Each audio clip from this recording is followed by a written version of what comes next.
and tall and a scowl on his face. Now, I had met Ron 2 years before. He'd always been this way a little bit, but today I knew something was up.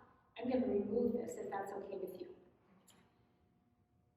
Ron didn't like his hearing aids, so he never wore them. So he spoke with a very loud, booming voice, and he'd been a commander in the Navy. And so he was very, very, very military-like. And he came in my office with that scowl on his face. He said, "I need to talk to you, Mary." Okay, have a seat. He sat down and he said, "You know, I never wanted to come to Gift of Life. I never wanted to be here. My wife dragged me kicking and screaming to come to Gift of Life." He said, "I had a liver disease and we were living in Hawaii at the time.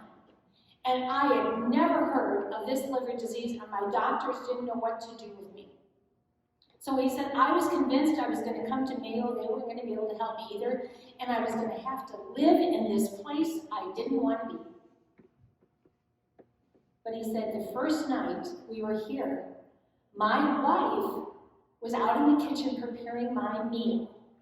And there were 2 other gentlemen sitting at 2 tables across from me. And we started talking. And here come to find out, those 2 gentlemen had the same liver disease and were at various stages for a transplant. And Ron said to me, that regal, straight-backed, loud-voiced man looked at me with tears in his eyes and said, "I'll never say anywhere else again." Thank you so much for having me. I'm Mary Wilder, the Executive Director at Gift of Life Transplant Talks.